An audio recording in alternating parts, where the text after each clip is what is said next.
விருத்தி சரூபியா மித்ரா.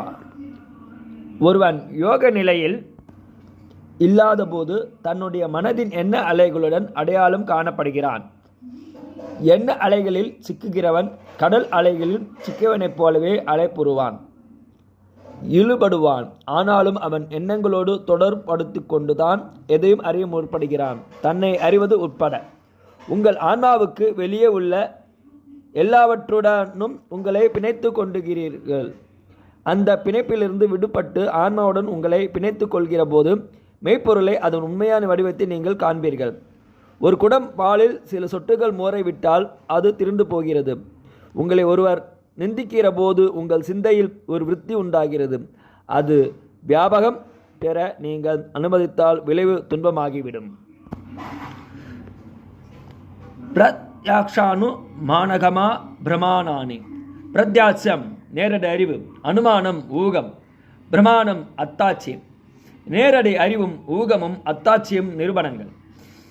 தேரடி அறிவு காண்பதையும் அனுமானம் கருதுவதையும் பிரமாணம் உரைப்பதையும் குறிக்கும். இவை மூன்றும் சரியான அறிவின் அடிப்படையாகும். நிரூபணம் என்பது ஒன்றுக்கொன்று முரண்பாடற்றது.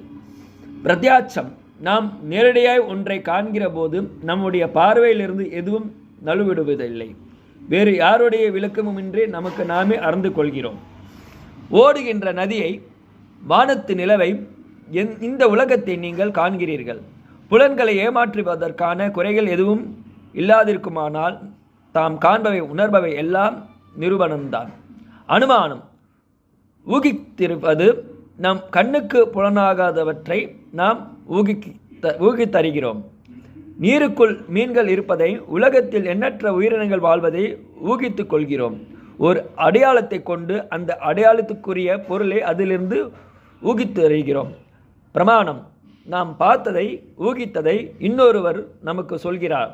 ஞானிகளும் யோகிகளும் சொல்வதை நாம் அப்படியே ஏற்றுக்கொள்வோம், ஆராய்வதில்லை.